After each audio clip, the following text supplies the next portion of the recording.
Lepo vas pozdravljam na literarnem srečanju v Listovem inštitutu Mađarskem kulturnem centru Ljubljana. Današnje srečanje organiziramo v okviru slovenskega knjižnega esejma. Gostimo televizijsko voditeljico Valentino Smejnovak ter predstojnico oddelka za mađarski jezik in književnost Univerze v Mariboru Jutko Rudaš.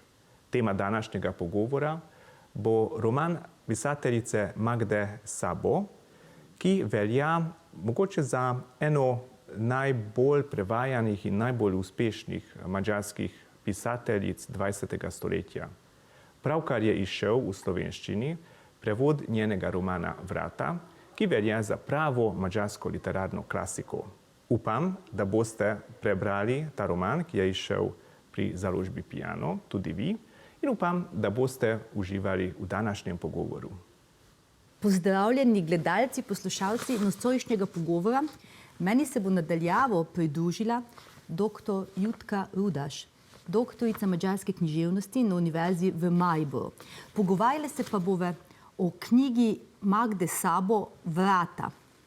Dolga leta smo čakali slovenski kulturni prostor na ta prevod, ki bo končno izšel pri založbi Piano v prevodu Gabriele Gal in tudi seveda s podporo, pomembno podporo Mađarskega kulturnega inštituta v Ljubljani. Doktor Jutka Rudaš, kako velik dogodek je za mađarsko kulturo, za slovensko kulturo, da smo dočakali prevod knjige Magde Szabo. In kaj sploh označuje, Magda Szabo je zelo pomembna pisateljica v mađarskem kulturnem prostoru, zelo znana, zelo priljubljena. Ona je ena najvidnejših mađarskih pisateljic. Kaj nam lahko poveste o tem mađarskem pisateljskem svetu, v katerem je ustvarjala Magda Szabo? Lepo pozdravljeni v svetu mađarske literature. Ja, to je res velik dogodek, saj Magda Szabo zaseda častno mesto v mađarskem literarnem Parnasu, pa tudi v svetovnem merilu. Magda Szabo je bila rojena 1917, umrla je leta 2007, torej živela je 90 let, se pravi, skoraj celo 20. stoletje je bilo njeno stoletje v bistvu. Literarno se je začela udejstvovati po drugi svetovni vojni, no takrat je bila mađarska literatura še skrajno spolitiziran diletantizem, namreč določeno mero svobode je dopuščala ta mehkejša diktatura šele po letu 1970. Ampak v teh letih dogmatične literarne politike, ki je prevladovala v Rakoševem režimu, se pravi od 1945 do 1956, je bilo izključenih veliko literatov iz tega literarnega življenja. To so bili predvsem svobodno misleči umetniki, bodisi ali so bili zaprti, kot recimo Deri Tibor, ali so se samocenzurirali, ali so se umaknili iz tega življenja, ali so pisali otroško ali mladinsko literaturo, kot tudi avtorica, ali so pa pisali dela, ki so parabole družbe. Taka dela sta pisala recimo Mesen Mikloš in Geza Otlik, ali so se pa posvečali prevajanju. Se pravi, kulturna politika je imela v rokah literarne revije in tudi založbe in ta je zaprla pot pred novim načinom gledanja na stvari. Tako so tudi Magdo Szabo utišali za 10 let. To je bila to družbeno ozadje. Potem je pa bilo še neko drugo ozadje, namreč mađarska literatura je literatura moških. Se pravi,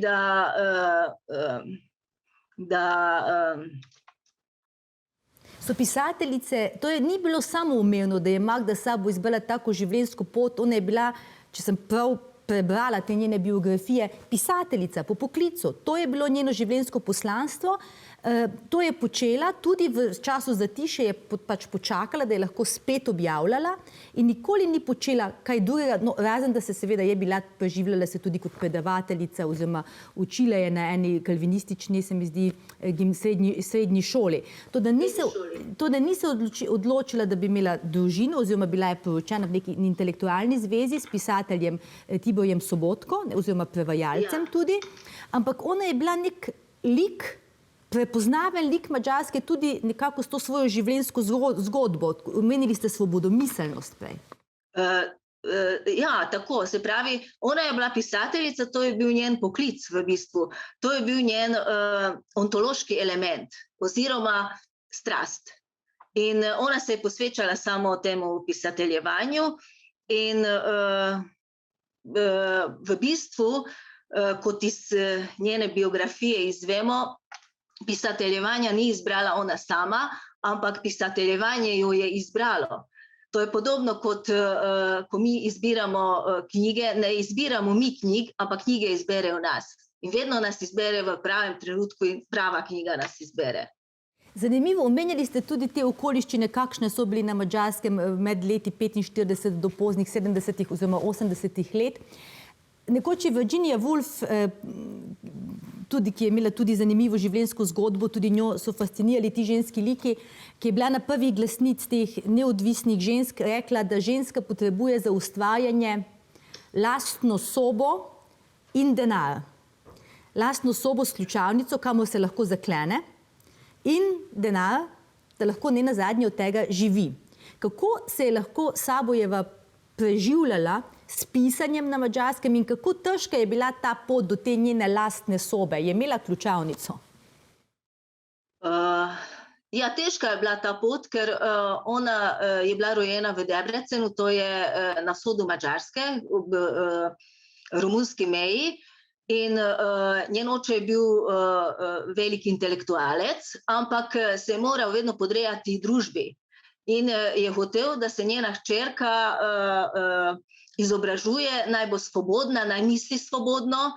Ona je končala fakulteto, madžarščino in latinščino, je študirala, potem je doktorirala z filologije, se zaposlila in po drugi svetovni vojni, po letu 1945 je prišla v Budimpešto in začela pisati. Tako je leta 1949 je dobila Baumgartnerjevo nagrado za svoja dela in še isti dan so ji vzeli to nagrado.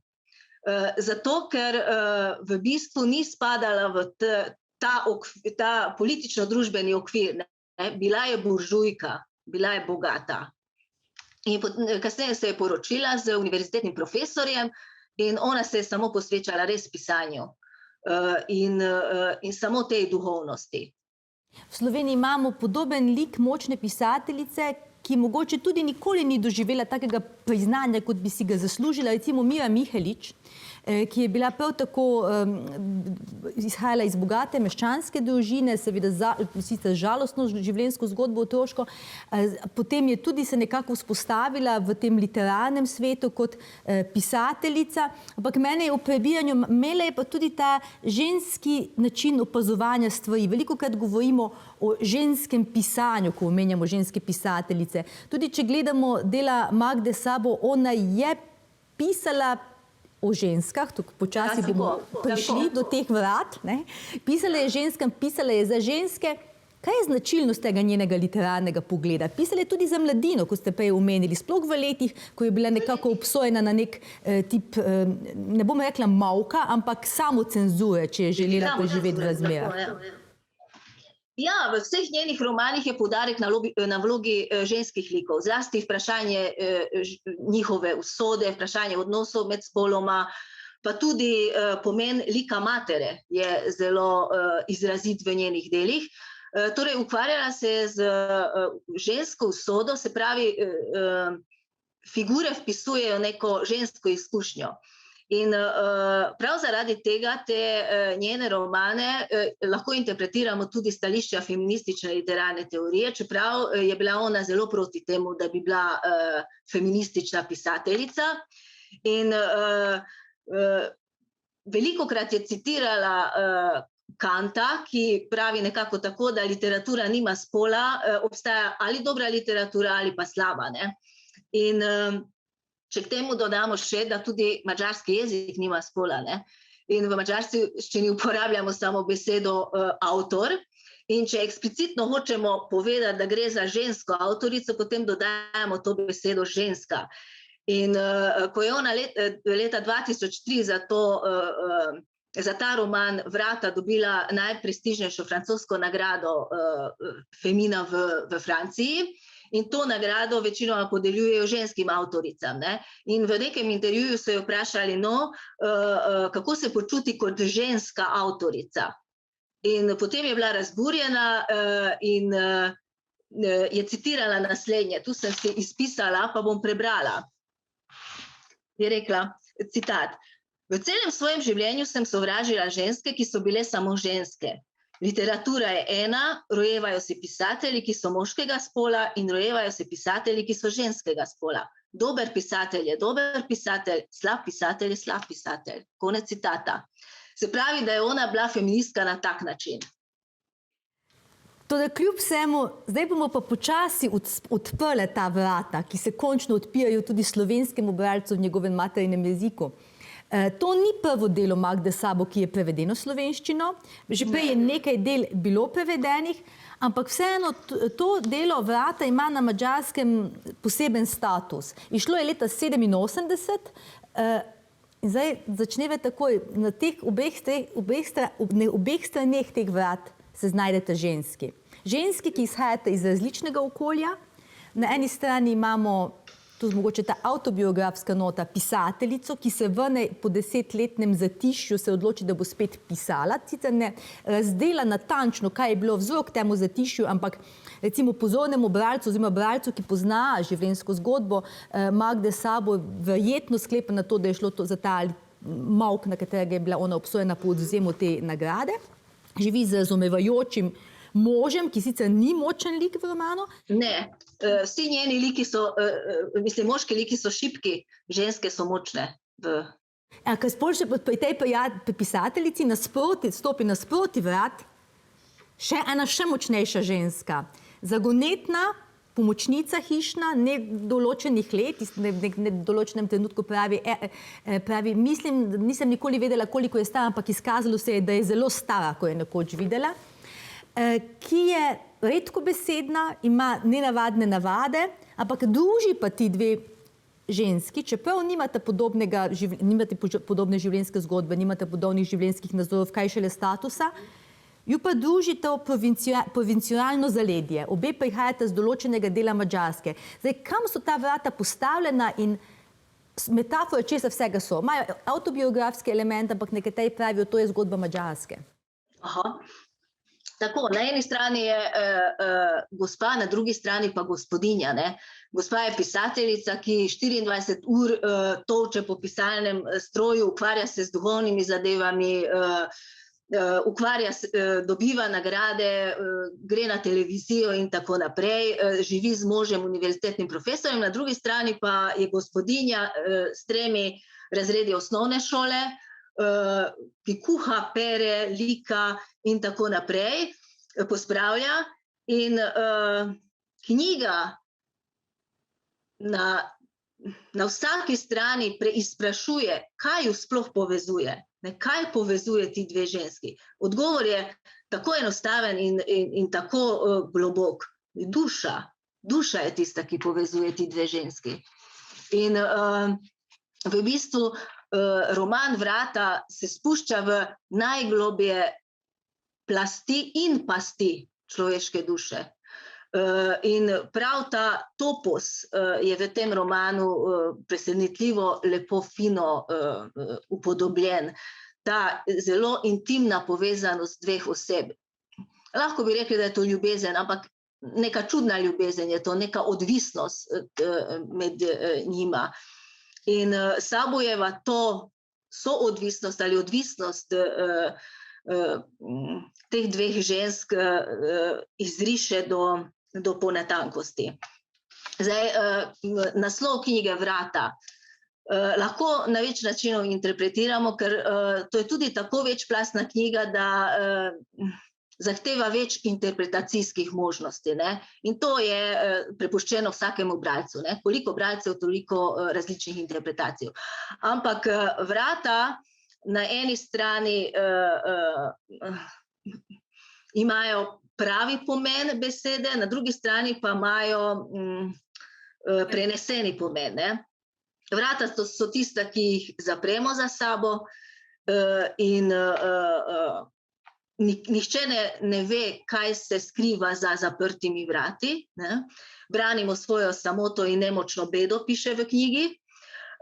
Na drugi strani pa so vrata tudi simbol naših duš. Se pravi, mi zapiramo tudi svojo dušo in ne pustimo niti za milimeter drugega k sebi. In zakaj to počnemo?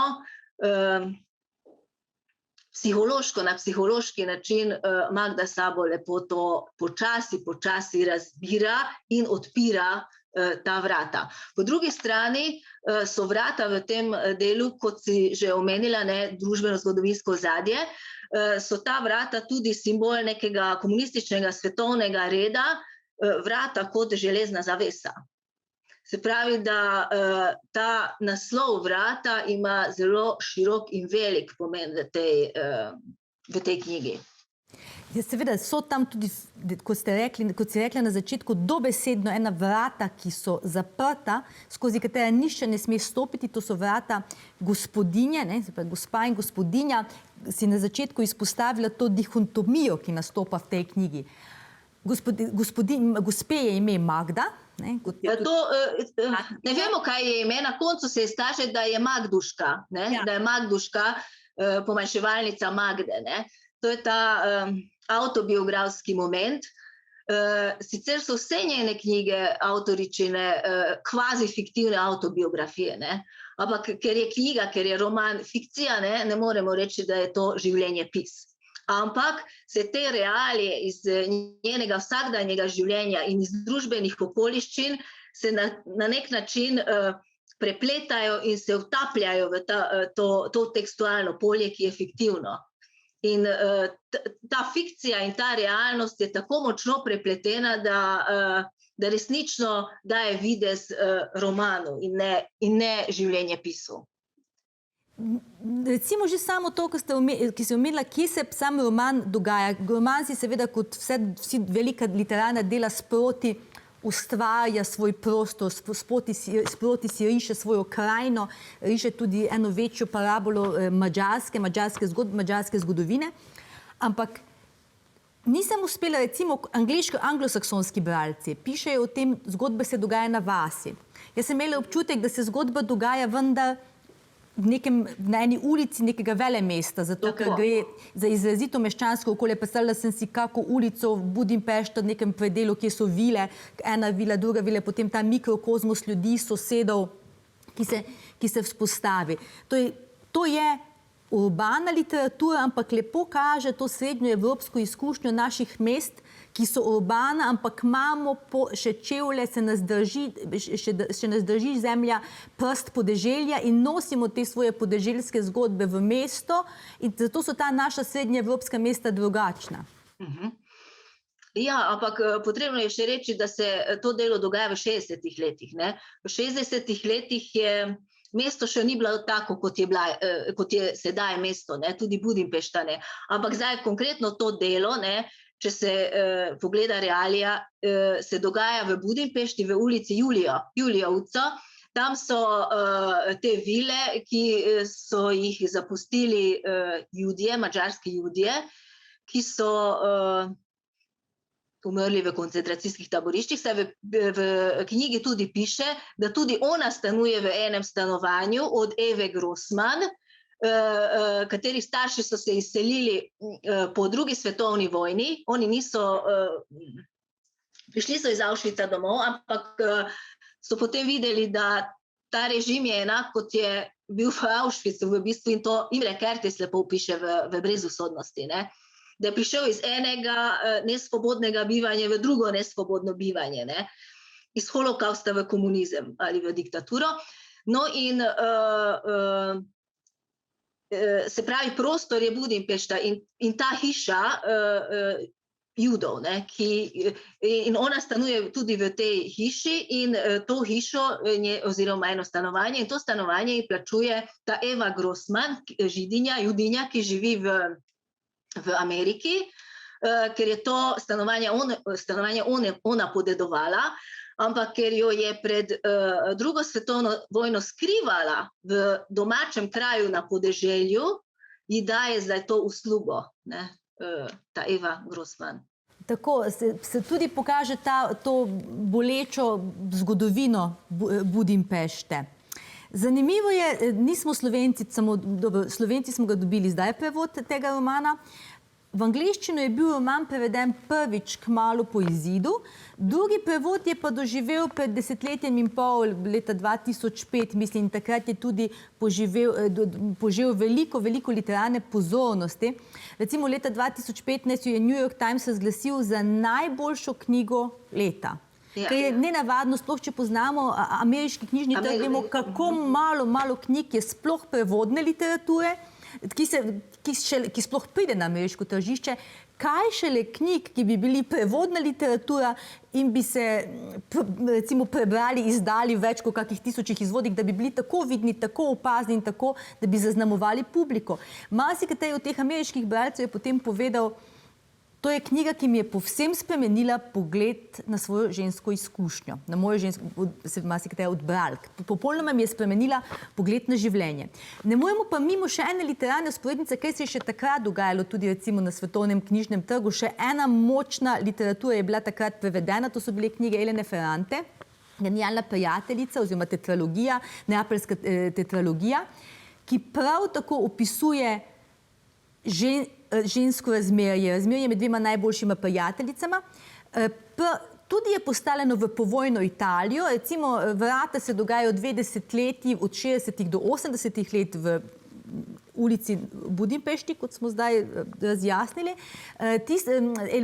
Prijateljstvo Elene, se pravi Lio in Lije, Lila in Lio v Eleni Ferrante se pa dogaja v neapeljskih uličicah.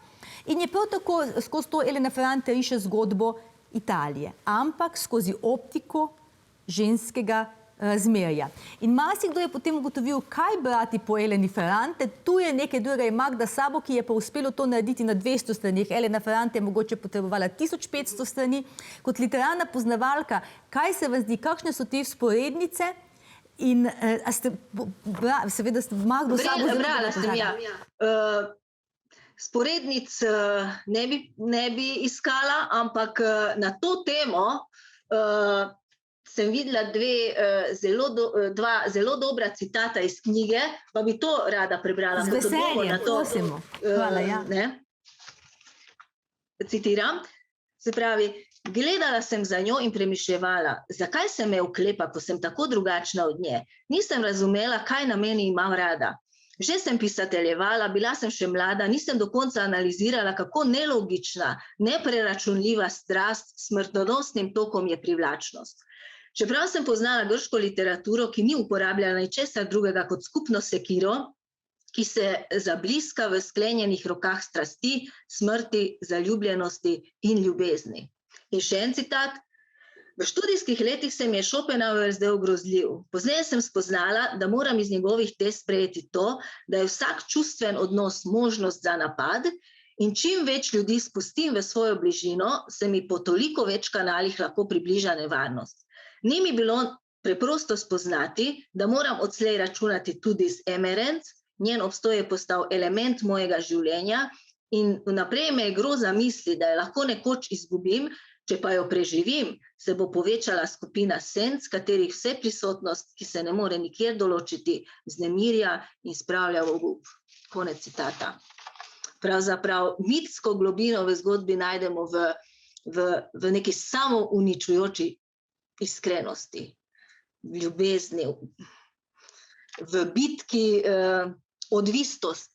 bitki odvisnosti dveh ljudi. Ne? Se pravi, skozi knjigo, recimo nekemu bralcu, ki bi prebral samo tako kot v površni bralci, danes radi počnemo, obrneš knjigo, pogledaš, aha, o čem pa je, o čem pogovori ta zgodba. So vse dobre knjige tiste, ki ne moreš odgovoriti na vprašanje, o čem govori ta zgodba? Se popolnoma strinjam. Saj knjig ne beremo zato, da resnično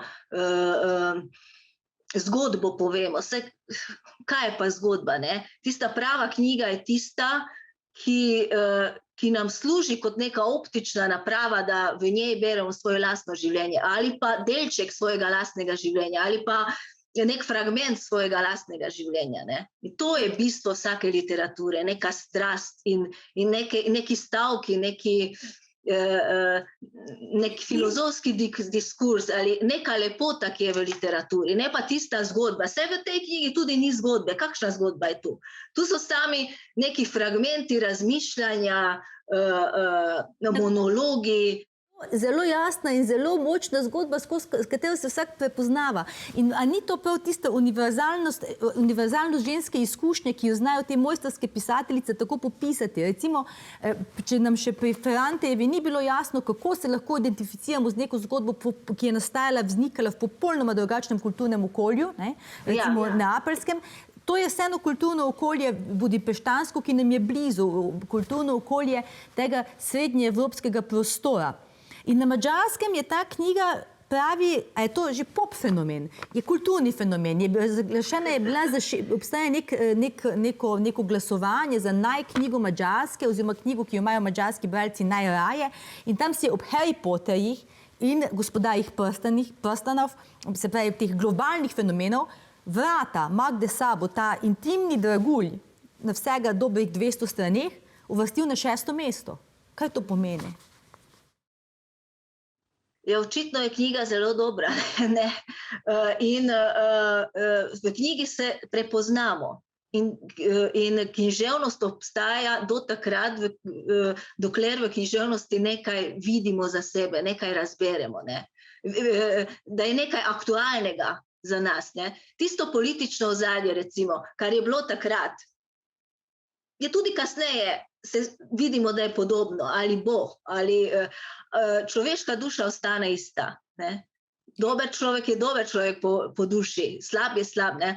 Ampak ta literatura vedno postavlja neka vprašanja, ki so vedno aktualna, tako družbeno-politično, kot tudi osebnostno. Saj to knjigo lahko beremo kot neka psihoanaliza, ne? Psihološki roman. Ampak kakšen mojster moraš biti, da napišeš psihološki roman tako, da je popolnoma enakovreden po priljubljenosti romanov, ki nastopajo zmaji in pravlična bitja in planeti in bitke in vojne, ker tu ne nastopajo ne zmaji, ne pravlična bitja, ne fantazijski svetovi, samo dve ženski, Magda in Emerenc, gospa, gospodarica, gospodinja, ena ulica in veliko spominov, veliko zgodb in skrivnosti, za katere se izkaže, da so take, kot so vse skrivnosti življenja. Dramatične in strašne so zgolj na tem osebnem nivoju. To niso veliki zakladi Indiana Jonesa. Ne? In ravno to je ta čarovnija te knjige. Nenazadnje, potem se ta knjiga vrata doživi te svoje prevode v tuje jezike in zaznajo tudi nekaj tega kot Google Doodle, recimo Googlov vic oziroma ta šegavi poklon pomembnim osebnostim ob obletnicah. Recimo leta 2017 ob 100-letnici rojstva Magde Sabo si je prislužila celo na Googlu nek poseben poklon, kar je v bistvu velika gesta, redko kateri pisatelj si je to prislužil, kaj šele pisatelj, ki ne piše v angleškem jeziku. No, da ostaja literatura tako dolgo in na prvem mestu, zato je potreben talent, se pravi, to mora biti neka mojstrovina v tekstu, ne kot prvo. Drugo, da se širi, da ima recepcijo vedno znova in znova, da je knjiga na nek način kanonizirana, da iz knjige nastaja film, da je ta knjiga tudi na odrih madžarskih teh gledališč še danes, ne? V tujini pa dober prevod, dobra recepcija in to je ključ do tega. Dober prevod. Zdaj, madžarski jezik ima, seveda, nima jezikovne sorodnosti, ima pa nekaj značilnosti, ki so podobne slovenskemu jeziku v smislu te omejenosti, zamejenosti jezika. Veliko literature nam ostaja na ta način neznane. Madžarska literatura ni bralcem enostavno dostopna. Je še veliko takih draguljev, biserov, ki ostajajo skriti.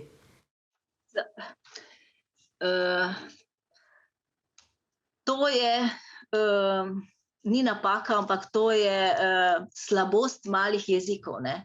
Zdaj, če ti napišeš nek roman v angleščini, ima veliko bralcev, ne, pa je lahko slab roman. Medtem ko če mi pišemo v malih jezikih, kot je madžarščina, slovenščina, ne, to je samo za malo ljudi, ne, in samo prek prevodov lahko ta literatura zaživi med množico, ne. Ampak noče biti pristranska, ampak madžarska literatura je res močna literatura.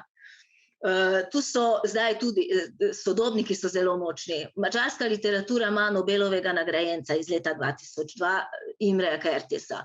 Potem je tu ta velika triada, Péter Eszterházy, Péter Nádas, László Krasznahorkai, ne, in njihova dela, ko so zasedajo častno mesto na policah evropskih in svetovnih knjigarn in jih berejo, ne.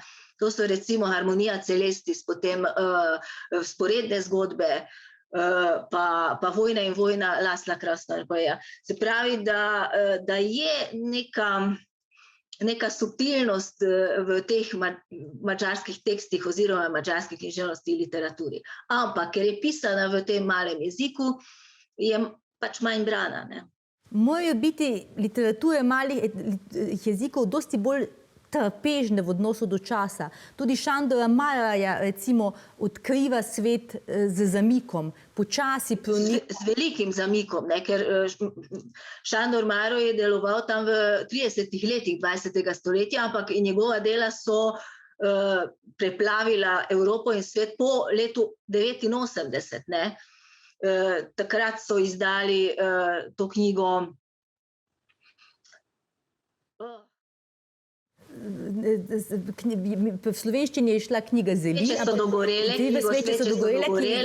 in je nastal film potem v Italiji in je bila vsa velika ovacija, ne, okoli te knjige in potem so začeli prevajati tudi v druge svetovne jezike in tudi ostale. Tudi v slovenščini imamo to knjigo. Ja, tako, in tudi, pravim, knjiga Zeli, ki je tudi šla pred časom, ki je pa nek takšen zelo filozofski priročnik za samopomoč, da se navdihuje pri velikih stoikih. Seveda tu je zelo pomembno vlogo igra tudi Madžarski kulturni center, kulturni inštitut, ki podpira in spodbuja ta tip prevodov. Na kaj bi pa recimo, kakšne so pa zdaj gibanja v sodobni madžarski literaturi? Zdaj smo govorili o velikanih, ki so svetovno znani, ki so bili že tudi prepoznani skozi najpomembnejše nagrade, tudi tistih, katerih dela zdaj prihajajo z zamikom. Kaj se pa prav zdaj dogaja? Kakšna so vrenja? Kakšen je ta glas tudi ženske literature v sodobni madžarski pisateljskem ustvarjanju? Vemo, da so zadnja leta še posebej tenkočutna do tega ženskega pogleda. Magda Sabo bi verjetno malo dvignila obrvi, ampak zdaj je že ženska avtorica je zdaj že neka prednost. Če je bila včasih to bolj kot nenavadnost, če smo še brali o veliki pisateljici francoski Colette, ki je svoje prve romane izdala pod moževim imenom, ki so postali uspešnice. Danes bi pa prav obratno. Danes pa prebijamo o enem škandalu, ki se je zgodil, mislim, da v Španiji, ko so se na nek literarni natečaj prijavili trije moški pod ženskim imenom in so seveda zmagali. Kaj se pa danes dogaja na madžarskem literarnem prizorišču? Ja, v madžarski literaturi so glasovi zelo raznoliki. To je zelo pluralna literatura z različnimi temami, poetikami, z različnimi pristopi, z različnim jezikom, ne. Se pravi, koliko avtorjev, toliko poetik, ampak ja, počasi pridejo na plano tudi ženske avtorice, se pravi pisateljice, ne. In zdaj je na Madžarskem ta val močnih pisateljic in če smo že zdaj na slovenskem sejmu knjige, tudi madžarsko zastopa pisateljica in sicer Edina Svoren, ki ima prevedeno knjigo. Drugače, recimo Kristina Tot je zelo znana pisateljica na madžarskem, ki ima tudi mednarodni odmev in tudi druge pisateljice. Tako da ta patriarhalna pisateljska družba se zdaj nekako počasi razblinja, ne. Pa je takrat, ko je ustvarila Magda Sabo v 60-ih, 70-ih letih, je bila ona edini ženski močen madžarski pisateljski lik. Ja?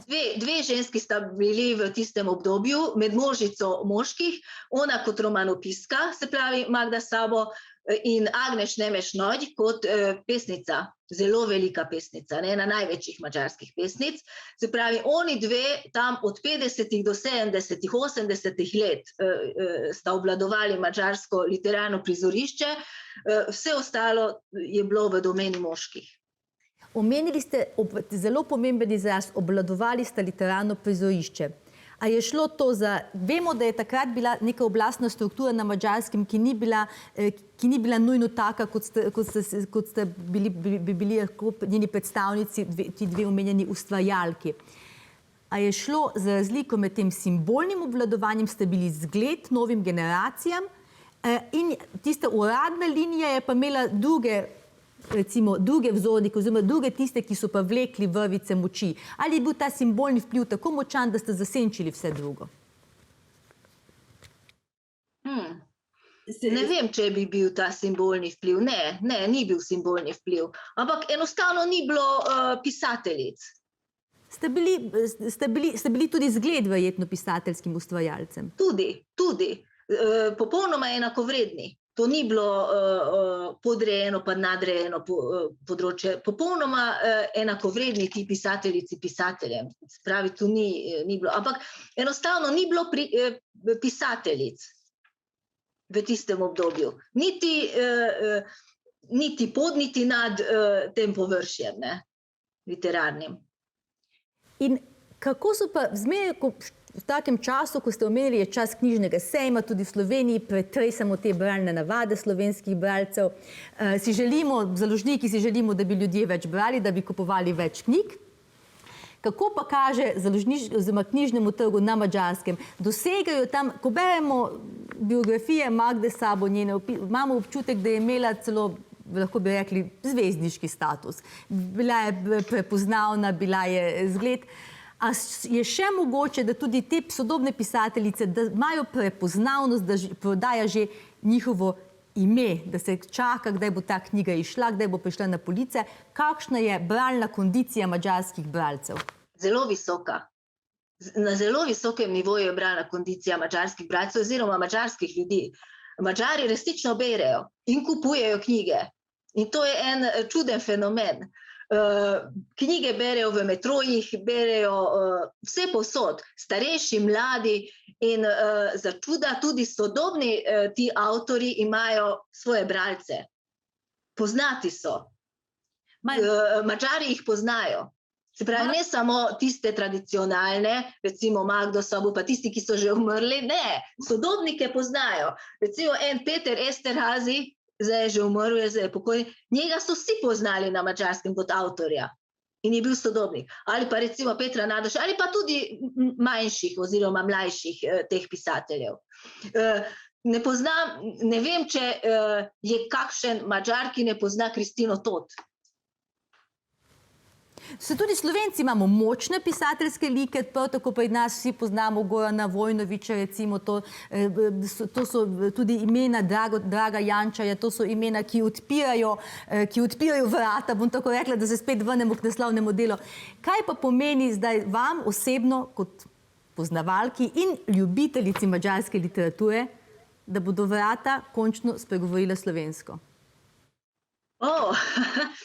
Ja, jaz sem bralka na splošno literature, se pravi neka bralna žival, vse berem, ampak ja, največ madžarske literature. Jaz mislim, da bodimo optimistični in če ostanemo pri tej simboliki vrata, ne, upam, da bodo ta literarna vrata za madžarsko književnost tudi odprta za slovenske bralce in ob tej priložnosti želim vsem bralkam in bralcem veliko užitkov pri branju te knjige in ki je treba dodati v zelo dobrem prevodu na razpolago. Jaz se vam zahvaljujem, da ste z nami delili te misli. Veliko uvida ste nam podali v literarni madžarski svet. Z drugimi očmi bomo zdaj brali to knjigo in se veselim, da je spet prišla na slovenski knjižni trg ena taka kvalitetna, dobra knjiga, ne samo umevna, ker še preveč nas poplavljajo uniformni naslovi, ki izidejo hkrati po vsem svetu, pa ni nujno, da so zmeraj najbolj kvalitetni, morda so samo najbolj razpiti, ampak kot smo rečeni, pri vratih Magde Sabo pa res gre za knjigo, ki je doživela mednarodno slavo, doživela je tudi hollywoodsko uprizoritev z velikimi zvezdami filmsko, ima pa še zmeraj to intimno izkušnjo Srednje Evrope in skozi te knjige, to knjigo bomo skozi vse dobre knjige ponovno odkrivali svet in ga uzrli z drugimi očmi, kar pa po moje največ, kaj nam lahko literatura da. Hvala, doktorica Jutka Rudaš in upamo, da se še kdaj, da bomo klepetali naslednje leto v knjižnem sejmu ponovno še o kakšni zanimivi knjigi. Ja, hvala lepa in hvala vam. In jaz se tudi zahvaljujem Madžarskemu kulturnemu centru, Listovemu inštitutu, da je dal pobudo za ta pogovor, da smo lahko imeli priložnost tudi v tem lepem okolju izmenjati te misli. Hvala lepa. Nasvidenje. Nasvidenje.